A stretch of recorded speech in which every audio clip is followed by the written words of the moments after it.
Bonjour les amis, nous sommes mercredi et nous avons donc aujourd'hui, vous allez avoir une vidéo que je vais mettre tout de suite après l'avoir enregistrée pour que vous puissiez y accéder. Donc mercredi c'est soit méthode ESPER, soit développement personnel et connaissance de soi. Et le dimanche c'est tout ce qui a attrait à la spiritualité. Voilà. Donc là, aujourd'hui, puisque la semaine dernière, il y avait une vidéo sur la méthode ESPER avec l'auto-SAP et le système SAP. J'espère que vous avez pu vous exercer. Voilà. Et donc là, aujourd'hui, c'est connaissance de soi et développement transpersonnel. Et ça va avoir un rapport avec la communication relationnelle. Parce que, comme je l'ai dit une précédente fois, je ne sais plus dans quelle vidéo ESPER, je pense que c'est les toutes premières, parce qu'on n'en est pas encore vraiment loin dans notre parcours, mais j'avais expliqué que dans une relation, je vais prendre des écharpes, dans une relation avec l'autre, donc c'est mon bout de la relation, et là c'est le bout qui va chez l'autre. On n'a pas encore vraiment vu d'une façon détaillée tout ce qui est, on va dire, relatif à cette relation-là, mais on y viendra. Il y a tellement de choses à dire qu'il y a pas mal de vidéos encore à venir, mais c'est important d'y aller pas à pas et que je puisse vous expliquer, vous démontrer et prendre le temps de bien entendre, accueillir et comprendre, prendre à l'intérieur de soi les éléments que je peux vous apporter. Voilà. Donc une relation, on l'a vu à deux bouts, mon bout à moi et le bout qui est chez l'autre. On le verra plus en détail, je suis responsable que de ce bout-là, mais responsable. Et on verra, j'apporterai, on va dire en détail, qu'est-ce que veut dire le mot en méthode ESPER, responsabilisation. On y viendra. C'est pas le sujet du jour. Le sujet du jour s'appelle le retentissement. D'ailleurs, il est indiqué sur le livre, à la page, je vais vous le donner. Il n'en parle pas beaucoup dans son livre. Il est à la page 184 de la planète Terre, où il y a les différents niveaux de structuration et d'approche des relations humaines. À la page 184 et 185. Et en premier, il parle de l'impression et il parle du retentissement. Et aujourd'hui, je voudrais vous parler du retentissement. Donc, une relation à deux bouts, le bout qui est chez moi et le bout qui est chez l'autre. Et vous le savez, je vous l'ai dit, mais je le répète avec bonheur, dans ce canal relationnel vont passer tout ce qui est de l'ordre de la relation. Les mots que je dis, les mots que dit l'autre, les échanges qu'on fait, les silences, les comportements, les attitudes, tout ce qui est de l'ordre du relationnel, du verbal et du non-verbal. Il y a beaucoup de non-verbal qui passent dans une relation. Voilà. Et lorsqu'une relation existe, toute relation, il y a toujours, tant qu'on ne l'a pas travaillé, un élément qui est vraiment crucial pour moi dans la relation, c'est ce qu'on appelle le retentissement. Très souvent, la plupart du temps, si on a installé de plus en plus ce témoin, cet observateur, qui est vraiment crucial, comme je le dis à chaque fois, chez l'être humain, d'une façon générale, et d'autant plus lorsqu'on est en relation avec quiconque d'ailleurs, eh bien, lorsqu'il est installé, ce témoin, cet observateur, il va nous permettre de pouvoir constater lorsque cela se passe. Et cela se passe extrêmement souvent, pour ne pas dire toujours. Donc, nous permet d'observer lorsque cela se passe, qu'est-ce qui est ici, là, chez moi, qui est de l'ordre de l'impression, et que je ne vais pas forcément mettre à l'autre bout de la relation. Ça, c'est important. Parce que, assez souvent, et quand je dis assez souvent, c'est parce que je ne veux pas généraliser, d'accord? Mais on va dire ça comme ça. Assez souvent, toujours, on va dire, ce qui me vient de l'autre dans le canal relationnel, forcément, ça rentre à l'intérieur de moi et ça va me faire une impression. Quelque chose à l'intérieur de moi qui n'est pas forcément négatif. Ça peut être neutre, ça peut peu importe, ça fait une impression. Et de cette impression va ressortir de moi une expression. Im et ex. Va sortir de moi une expression qui va aller là-bas. Et là-bas, de l'autre côté, ça fait le même parcours. C'est-à-dire que l'autre personne, ce qu'elle entend, ce qu'elle reçoit, les comportements, les attitudes, elle va les imprimer à l'intérieur d'elle et va sortir une expression par un comportement, par un silence, tout ce qui est, on va dire, tout ce qui va passer par ce canal. Et ce qui est vraiment extrêmement important, c'est non pas, elle est importante bien sûr, alors j'ai mis un timer, je vous le dis, si vous entendez tic-tac, tic-tac, c'est parce que je ne sais pas quand ça se termine, et comme je ne veux pas dépasser le temps, voilà, comme ça m'évite de regarder le portable. Donc, cette relation-là, bien sûr combien elle est importante, nous avons besoin de relations, nous sommes des êtres de relations, elle est importante. Ce qui va la déterminer, c'est une autre relation. C'est celle qui est là. Alors, vous voyez, je vais la prendre avec je ne vais pas la mélanger avec celle-là. Je la mets dans ma main et je la mets ici. C'est la relation que j'ai avec moi-même. C'est de bien rentrer ça. Voilà. La relation que j'ai avec moi-même. Eh bien, c'est de cette relation-là que ma relation avec l'autre va être teintée. Voilà, c'est ça. Donc, il est vraiment important d'avoir une relation avec soi-même. De savoir qui je suis, comment je fonctionne, comment je me suis construit, quel est mon passé, qu'est-ce que j'en ai fait, quel regard j'ai porté sur mon passé, quelles sont mes blessures, quelles sont mes croyances, quelles sont mes opinions, quelles sont mes convictions, qu'est-ce que je vais remettre en question ou pas, qui suis-je? Qui suis-je? Parce que si je ne sais pas ici qui je suis, si je ne l'ai pas évalué, si je ne me suis pas, on va dire, gentiment introspecté, avec beaucoup d'amour toujours, bien qu'est-ce qui va sortir là? Bah, je ne sais pas. Finalement, je ne sais pas. Pas forcément des choses adaptées à moi, à qui je suis.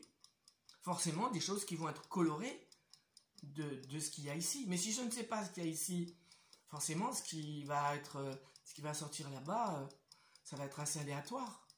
La plupart du temps, ça se passe quand même assez bien. Mais bon, malgré tout, ça se passe souvent pas trop bien. Et les outils, justement, de la méthode ESPER vont permettre d'y voir plus clair dans comment l'impression qui est ici, je vais la garder là, pas forcément, parfois, mais pas toujours, d'accord? Ça dépend du retentissement. Et on va maintenant parler du retentissement. Ça veut dire que, vous voyez, en fait, on pourrait dire que dans une relation à l'autre, quel qu'il soit, il y a trois écharpes. Il y a l'écharpe relationnelle avec l'autre, face à moi. Il y a l'écharpe de la relation de moi avec moi. Et il y a ce qu'on appelle le retentissement. Je mets mon doigt derrière parce que j'ai placé avant une écharpe que je vais vous montrer et qui va concerner le retentissement. Alors, je me tourne pour la mettre en place. Elle est là celle-ci. Je l'ai mise là. Le bout est là, symboliquement. Et je vais mettre ça ici, dans mon dos. Parce que le retentissement, je ne le vois pas. J'en sais rien. D'abord, qui était au courant qu'il y avait là-bas, derrière, une écharpe?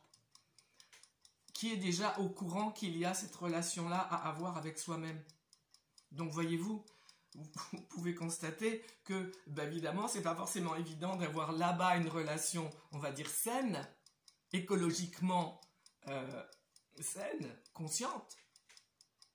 Parce que s'il n'y a pas ici une relation avec soi-même, il n'y a forcément pas ici une relation avec le passé, avec le retentissement. Alors ça donne quoi en fait? Ça donne que je suis en relation avec quelqu'un. Par exemple, ça m'est arrivé en tant que consultante, accompagnatrice, et je vais souvent prendre des exemples parce que ça m'aide moi en plus. Par exemple, j'ai eu à un moment donné une maman qui venait me voir parce qu'elle ne supportait pas son fils. Et vraiment, elle était très embêtée parce qu'elle aimait son fils. Il avait 5 ans ce petit garçon, que je n'ai jamais vu, hein, lui, je ne l'ai jamais vu. Et donc, elle était vraiment très très mal avec elle-même parce qu'elle ne le supportait pas.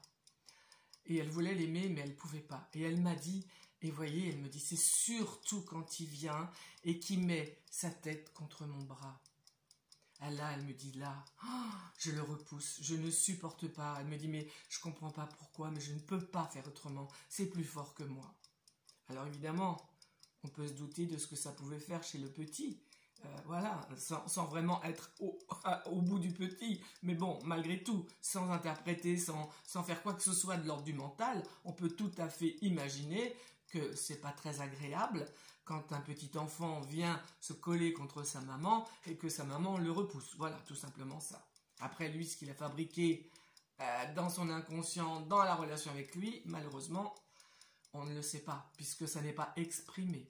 Et ça n'était pas exprimé. Elle venait parce qu'elle ne comprenait pas comment elle allait faire. Donc, il s'est agi pour moi de l'accompagner au mieux par rapport à son mal-être. Hein. Elle était malheureuse, vraiment. Et il ne s'agissait pas du tout, de toute façon, chez moi, il ne s'agit jamais d'accuser qui que ce soit. On a bien assez à faire, à se réparer. C'est déjà assez de travail, sans rajouter quelque chose de plus. On est juste observateur, c'est déjà énorme. Et donc, gentiment, je lui ai amené ce que je vous amène là, la relation à l'autre, la relation à soi et le retentissement. Et je lui ai dit, voyez-vous, c'est quand même pour moi étrange parce que j'entends votre amour pour votre fils, il est là, il est petit, il a 5 ans, vous aimeriez bien pouvoir l'accueillir quand il se met contre votre bras, mais voilà, vous ne pouvez pas. Et c'est quand même, ça va être intéressant de regarder comment ça se fait. Alors que vous voulez l'accueillir, vous ne pouvez pas, c'est plus fort que vous. Alors elle me dit oui, tout ça, elle était tout à fait en résonance avec ce que je lui proposais.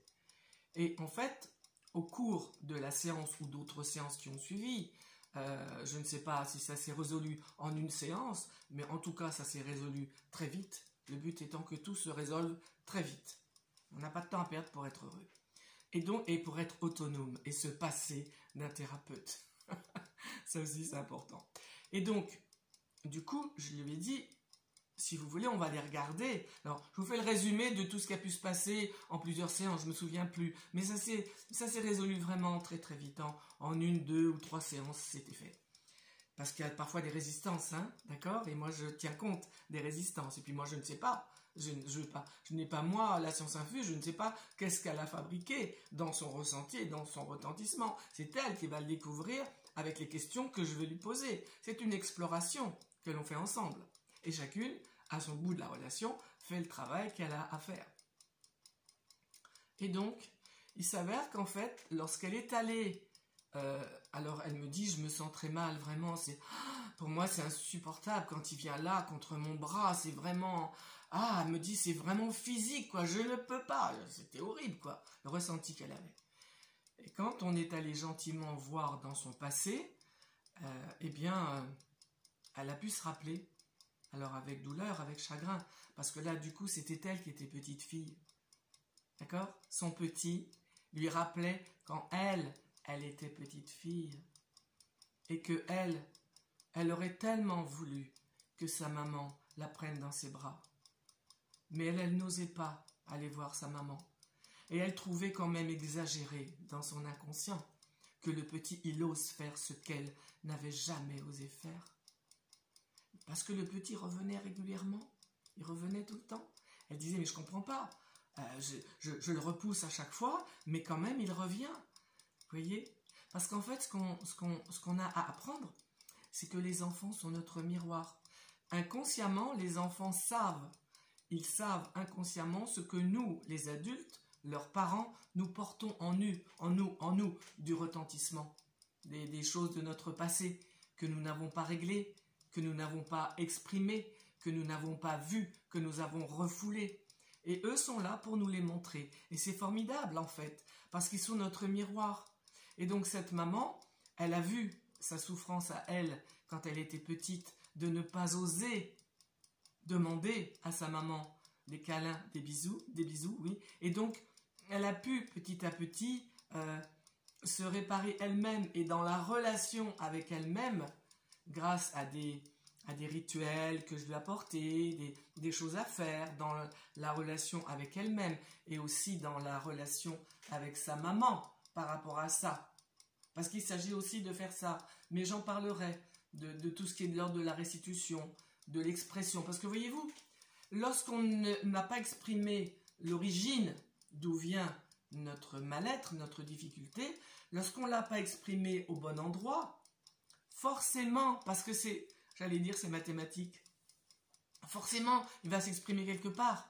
Il va d'abord s'exprimer ici. Qu'est-ce que moi j'en ai fait? Qu'est-ce que je me suis dit, moi, avec le fait que j'aime maman? Et je comprends pas. Elle me fait pas de bisous. Quand j'ai été vers elle plusieurs fois, parce qu'un enfant, ça le fait plusieurs fois, hein. Et lui, le petit, il n'a pas hésité à le faire plein de fois. Et heureusement pour lui, d'ailleurs. Et donc, quand je le fais, pourquoi maman, elle me renvoie? Pourquoi elle ne me regarde pas? Pourquoi elle ne me fait pas de bisous? Comment ça se fait? Et donc, du coup, le petit, forcément, un petit, ça se culpabilise toujours. C'est comme ça que fonctionne l'inconscient de l'enfant. C'est de ma faute, je suis pas assez bien, qu'est-ce que je pourrais faire? Plein de choses qui vont se mettre en place dans l'inconscient de l'enfant, mais l'enfant va grandir, va devenir un adolescent, va devenir un adulte, avec toujours ce réservoir dans l'inconscient. Ces choses qui ne se sont pas exprimées, qui n'ont même pas été vues, qui n'ont même pas été regardées, pour les mettre ici et ne plus les mettre là-bas. Vous comprenez ce que je veux vous dire? C'est pour ça que je vous dis que le retentissement, c'est crucial à entendre. Et ça fait partie, oui c'est vrai, du coup, du travail sur soi.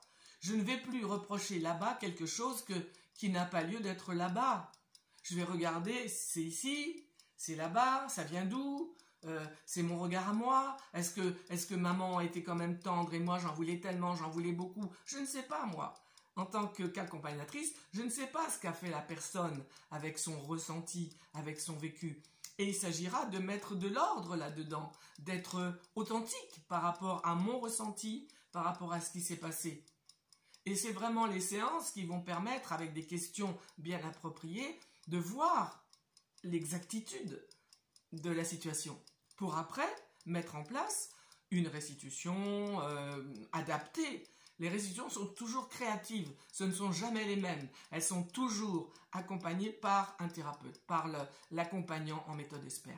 Elles ne se font jamais seules. Je vous raconterai aussi des restitutions que les gens ont fait, parce que souvent, on restitue tout seul, parce qu'on voudrait bien se débarrasser d'un ressenti. Mais lorsque ce n'est pas fait d'une façon adaptée, eh bien, ça ne sert à rien.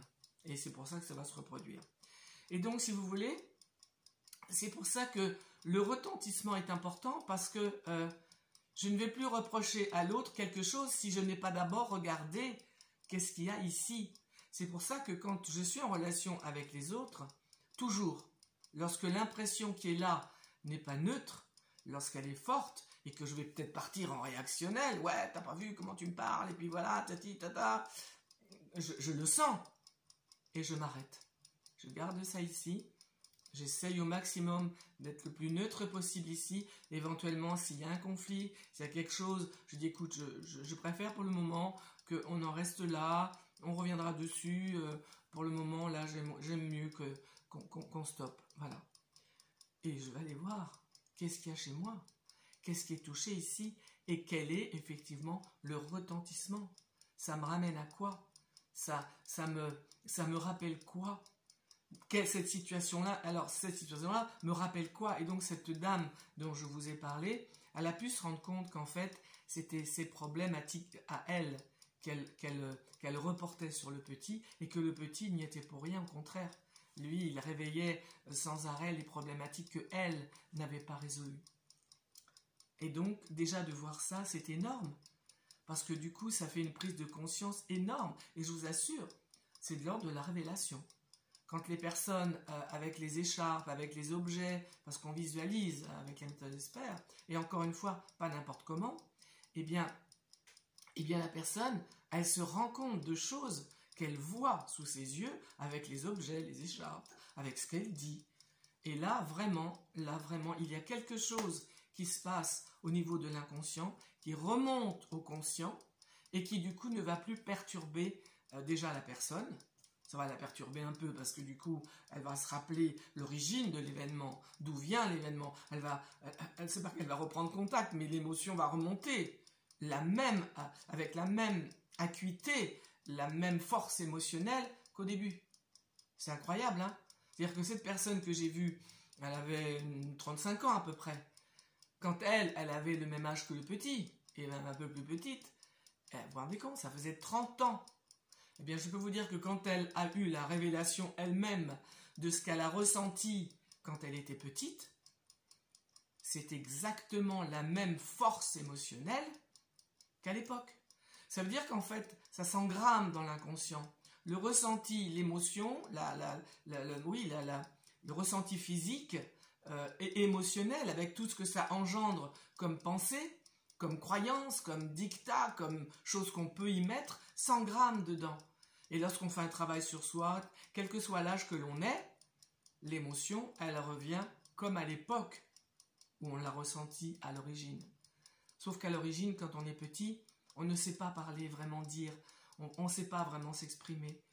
Et puis cette culpabilité qui va arriver va nous empêcher aussi de nous affirmer. Et ce besoin d'approbation et d'affirmation qui se collusionnent, comme j'en ai parlé, vont empêcher aussi tout ça. Et donc, si vous voulez, c'est pourquoi, pour moi, j'avais plusieurs sujets aujourd'hui à vous diffuser. Et j'avais aussi les autosaboteurs, mais on y reviendra. Hein. Et donc, je me suis dit non, le retentissement, c'est bien, parce que comme c'est le mercredi de la vidéo connaissance de soi et développement transpersonnel, eh bien, je trouvais que ça collait bien avec la relation à l'autre, de vous parler de cette relation à soi-même et aussi de la relation avec le passé, avec le retentissement. J'espère que j'étais assez claire. De toute façon, je suis persuadée que je reviendrai là-dessus tellement c'est important. Mais encore une fois, je vous le dis, vous pouvez mettre des commentaires. Je vous mets mon adresse mail si vous voulez. Je suis aussi à votre disposition si vous voulez des rendez-vous, même par téléphone. Vous voyez, ça sonne, donc je vais arrêter. Des rendez-vous même par téléphone, hein, c'est tout à fait possible. On peut mettre ça en place. Parce que oui, c'est vrai, il n'y a pas de temps à perdre pour être heureux. Et ce que j'ai toujours visé en tant que consultante, en tant qu'accompagnatrice, c'est vraiment l'autonomie maximale pour les personnes. Moins on va passer de temps avec l'accompagnateur, l'accompagnatrice, et mieux ça sera pour nous. Alors ça peut prendre un certain temps. Et ça prend le temps que ça prend, c'est vrai.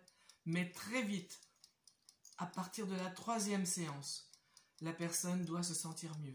À la fois, elle va se sentir mal parce qu'elle découvre des choses qui font mal, et en même temps que ce mal, elle se sent délivrée et elle se sent mieux. Voilà.